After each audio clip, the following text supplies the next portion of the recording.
Hello learners, welcome back to our channel R J classes. आज हम पढ़ने वाले हैं कि जो हमारा कंपनीज एक्ट 2013 है ये कैसे बना।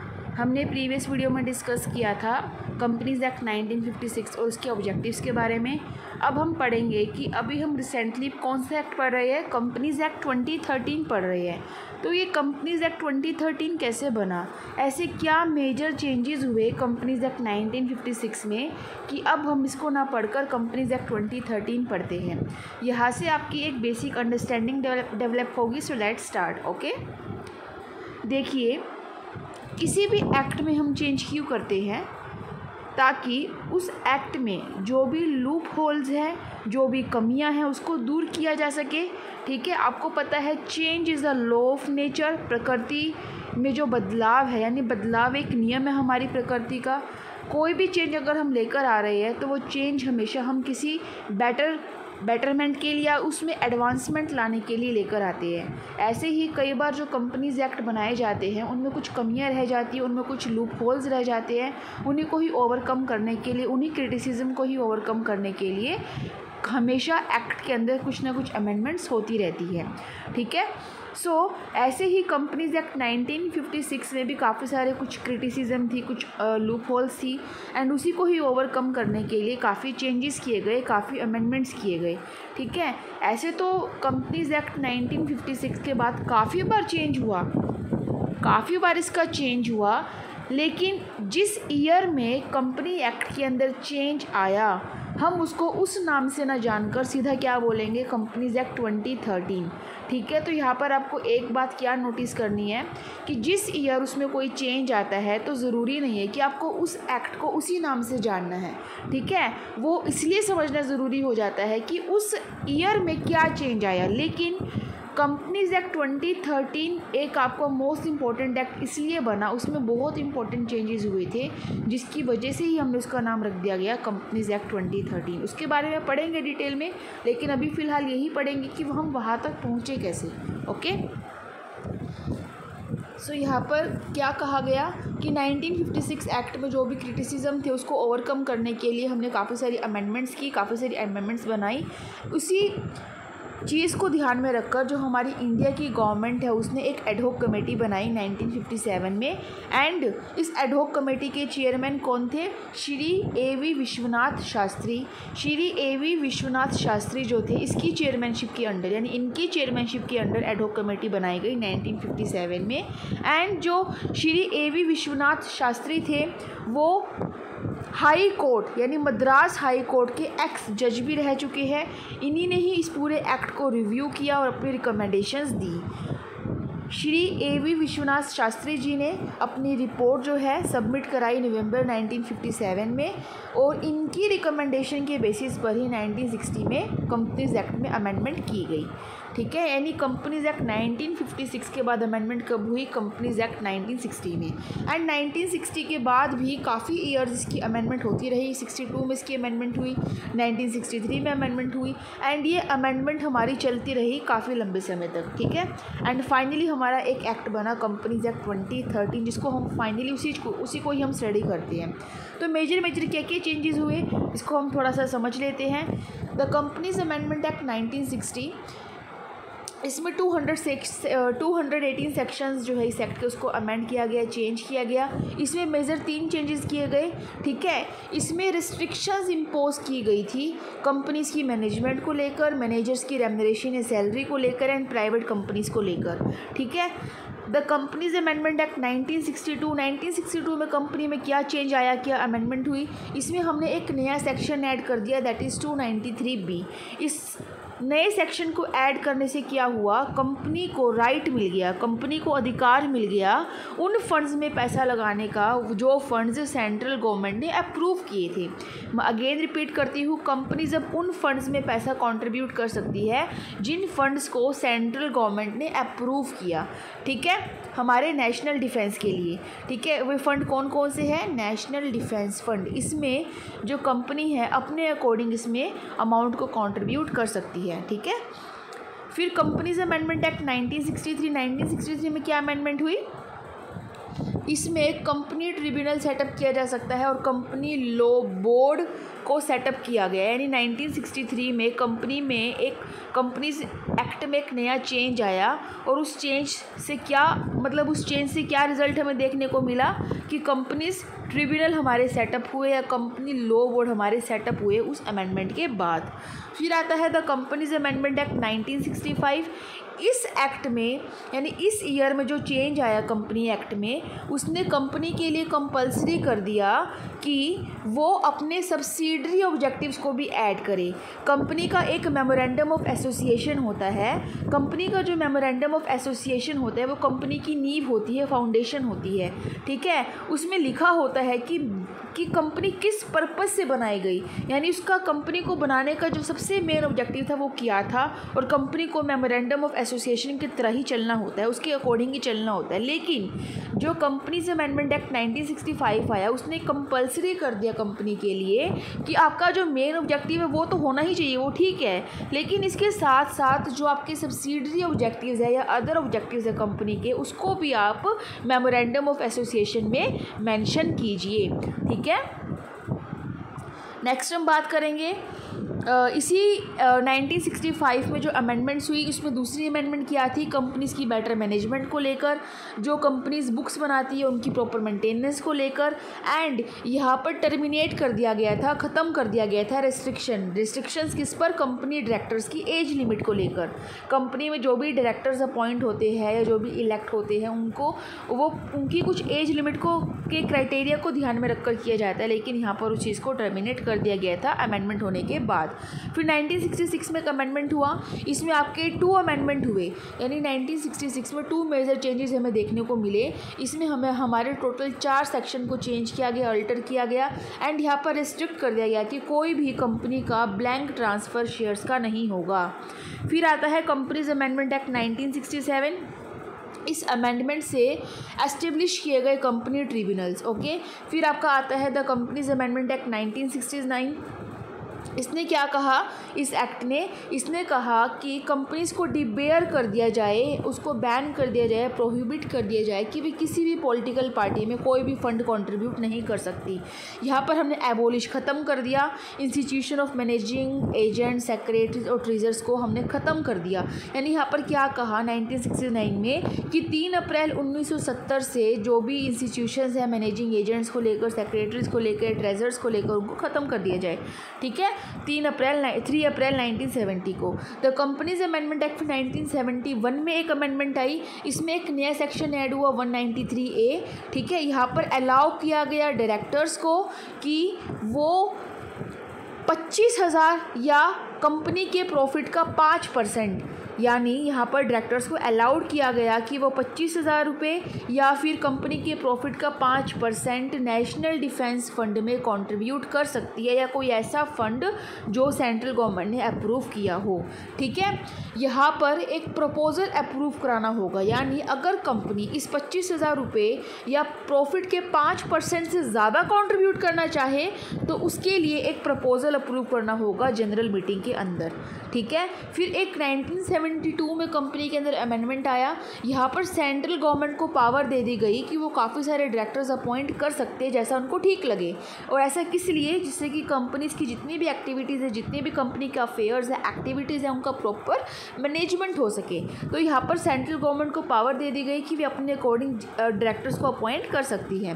द कंपनी फिर 1974 में कंपनीज़ के अंदर अमेंडमेंट किया गया, यहाँ पर काफ़ी सारे प्रोविजंस बनाए गए। प्रोविजंस किससे रिलेटेड बनाए गए कि कर्व ख़त्म किया जा सके, एलिवेट किया जा सके मिसमैनेजमेंट को, या कोई फ्रॉड अगर हो रहा है या कोई भी मेल प्रैक्टिसेस हो रही है, तो मतलब इन चीज़ों को ख़त्म करने के लिए प्रोविजंस बनाए जाए। एक इससे रिलेटेड हमारा चेंज आया कंपनीज एक्ट में। फिर आया आपका 1977 में एक अमेंडमेंट, यहाँ पर एक मोस्ट इम्पॉर्टेंट अमेंडमेंट हुई सेक्शन 293 में, जिसमें जो डोनेशन को लेकर अमाउंट फिक्स किया गया था 25,000 और 25,000 का जो अमाउंट हमने अभी पढ़ा था कि रखा गया 25,000 या 5% कंपनी का प्रॉफिट जो है वो डोनेट कर सकते हैं गवर्नमेंट के फ़ंड में, यानी ऐसा फ़ंड जो गवर्नमेंट ने अप्रूव किया। लेकिन सेक्शन 293 में चेंज लाया गया 1977 के अंदर। और चेंज क्या लाया गया कि अब कंपनी 25 से 50,000 की लिमिट को बढ़ा दिया, यानी अब कंपनी 50,000 तक का भी अमाउंट डोनेट कर सकती है उन फंड्स में जो गवर्नमेंट के थ्रू अप्रूव्ड है। ओके, यहाँ पर लिमिट को इंक्रीज़ कर दिया गया डोनेशन की। फिर कंपनीज अमेंडमेंट एक्ट 1985, इसमें क्या हुआ, इसमें जो 293A सेक्शन था वो ऐड किया गया। और ये क्या कहता है, मतलब यहाँ पर जो 293A सेक्शन है वो क्या कहता है इस अमेंडमेंट में कि ऐसी कंपनी जो गवर्नमेंट कंपनी नहीं है और उस कंपनी को अगर 3 साल हो गए बने हुए तो वो किसी भी पॉलिटिकल पार्टी में कंट्रीब्यूट कर सकती है। अब वो कंट्रीब्यूट कैसे करेगी, उस जो ऐसी कंपनी जो गवर्नमेंट कंपनी नहीं है उसको 3 साल हो गए बने हुए, तो जो इसके प्रीसीडिंग जो पिछले 3 फाइनेंशियल ईयर्स है उसका एवरेज प्रॉफिट का 5% वो पॉलिटिकल पार्टी में कंट्रीब्यूट कर सकती है। इसमें दूसरी बात क्या करी गई, अगर कंपनी कभी भी वाइंड अप होती है या कंपनी कभी भी ख़त्म हो जाती है, बंद हो जाती है, लिक्विडेट हो जाती है, उस केस में जितने भी वर्कमैन ड्यूज़ है, कोई डेप्ट है, तो उनको पहले पे किया जाए बाकी डेप्ट्स के मुकाबले। ठीक है, जैसे मान लो डिबेंचर्स है, उनकी पेमेंट हम बाद में करते हैं, पहले हम पेमेंट क्रेडिटर्स की करते हैं, क्रेडिटर्स की पेमेंट के बाद ही डिबेंचर की बारी आती है, फिर प्रेफरेंस की बारी आती है, एंड देन इक्विटीज़ की बारी आती है।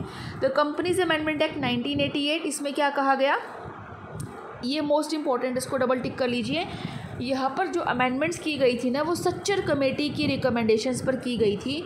इन्होंने काफ़ी सारे चेंजेस लाए और चेंजेस क्या लेकर आई, इसी एक्ट से यानी इसी अमेंडमेंट से जो वर्कर का पार्टिसिपेशन था, मैनेजमेंट कंपनी की एक्टिविटीज़ को मैनेज करने में जो भी मतलब पार्टिसिपेशन था वर्कर्स का, इन्वॉल्व किया गया। यहाँ पर कंपनीज़ की सोशल रिस्पॉन्सिबिलिटीज़ को डिफ़ाइन किया गया और मैनेजमेंट में एक प्रोफेशनलिज्म लेकर आए। ठीक है, फिर कंपनीज अमेंडमेंट एक्ट 1996, इसमें क्या हुआ, इसमें जो भी कंपनी लिमिटेड बाय शेयर्स है, एक कंपनी लिमिटेड बाय गारंटी होती है, एक कंपनी लिमिटेड बाय शेयर्स होती है। इसका मतलब है कि जो भी मेंबर्स कंपनी में जितना भी शेयर्स में पैसा इन्वेस्ट कर रहे हैं उनकी लायबिलिटी उतनी ही होती है जितना उन्होंने शेयर्स में पैसा लगाया हुआ है। तो जो भी कंपनी लिमिटेड बाय शेयर्स है वो इरिडीमेबल प्रेफरेंस शेयर को इशू नहीं कर सकती। इरिडीमेबल प्रेफरेंस शेयर्स वो शेयर्स होते हैं जिसको कंपनी को रिडीम नहीं करना होता है, यानी जिसकी कैपिटल को कंपनी को रिपेमेंट नहीं करनी होती जब तक कि कंपनी हमारी बंद नहीं हो जाती। एंड ये कंपनीज जो है प्रेफरेंस शेयर्स को इशू कर सकती है एंड इनका जो रिडेम्पशन पीरियड है वो 20 ईयर्स है, ना कि 10 ईयर्स।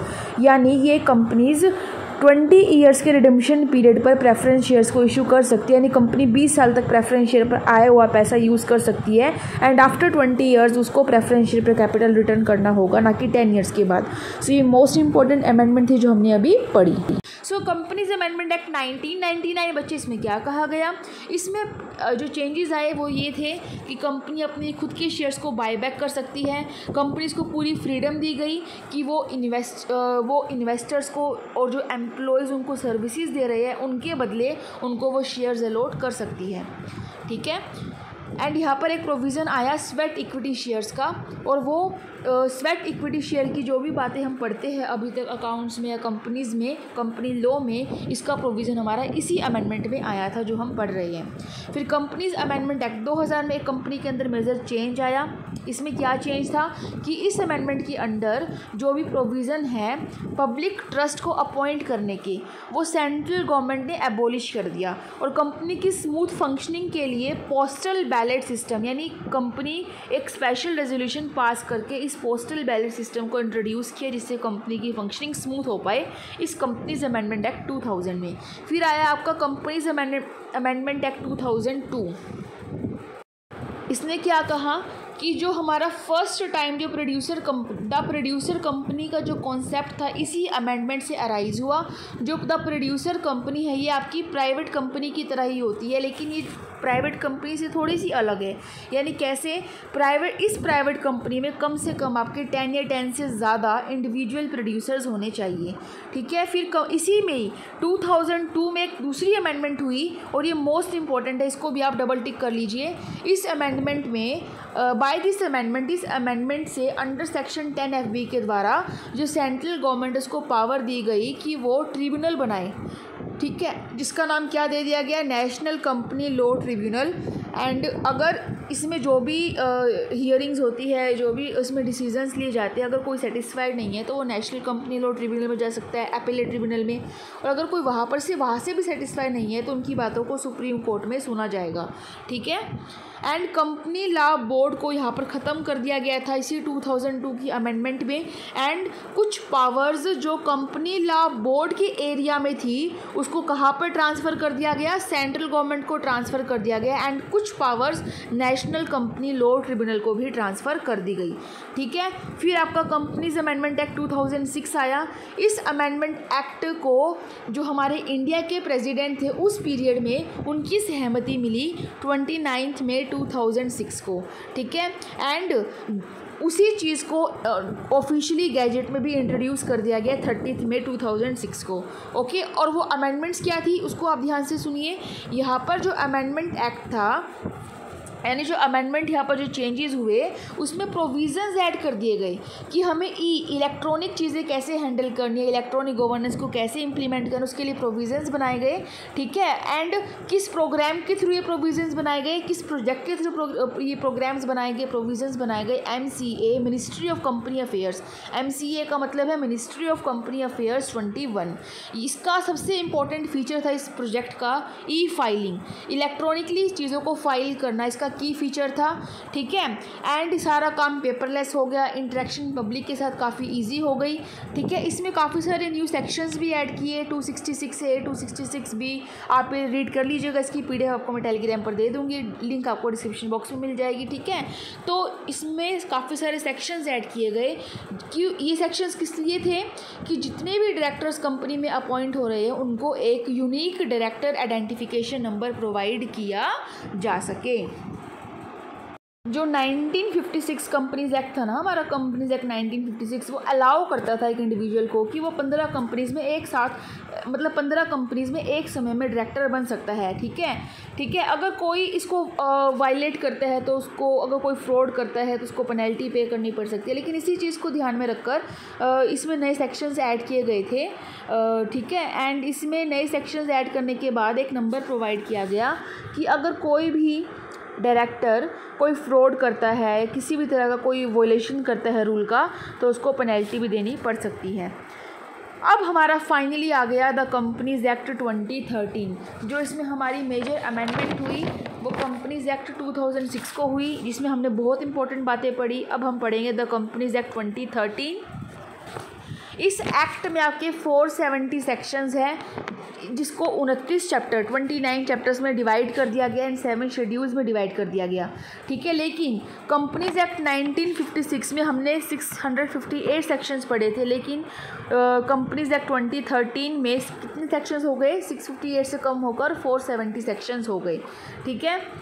यानी हमने 188 सेक्शन को क्या कर दिया, ड्रॉप कर दिया, ख़त्म कर दिया कंपनीज एक्ट 2013 में, जिससे कि ये एक्ट काफ़ी कॉम्पैक्ट हो जाए, काफ़ी इजी हो जाए, लोगों को काफ़ी इफेक्टिव बनाया जा सके। इसलिए हम कंपनीज एक्ट 2013 पढ़ते हैं अब, ना कि companies act 1956। So guys next lecture में आपसे मैं डिस्कस करूँगी कंपनीज एक्ट की ऑब्जेक्टिव्स, उसके फीचर्स जो मोस्ट इंपॉर्टेंट है। अब आपको मैंने कंप्लीट करा दिया है कि कंपनीज एक्ट 1956 हम कंपनीज एक्ट 1956 तक हम कैसे पहुँचे। ठीक है। फिर कंपनीज एक्ट 1956 क्या होता है, फिर उसके बाद क्या क्या चेंजेस आए, और हम कंपनीज एक्ट 2013 की जर्नी हमने कैसे पूरी करी। ठीक है। मैंने पूरी आपकी एक बहुत बेसिक अंडरस्टैंडिंग डेवलप कर दी है। अगर आपको ये वीडियो अच्छा लगा तो प्लीज़ एक अच्छी सी बड़ी सी स्माइल कर दीजिए। ठीक है। जिससे कि आपको भी अच्छा लगे अंदर से एंड मुझे भी खुशी हो कि आपको वीडियो समझ में आई है। तो प्लीज़ वीडियो को लाइक कर दीजिए if you like this video, अगर आपका कॉन्सेप्ट क्लियर हो गया, जिससे मुझे अप्रिसिएशन मिलता रहे। Thank you so much and take care, bye.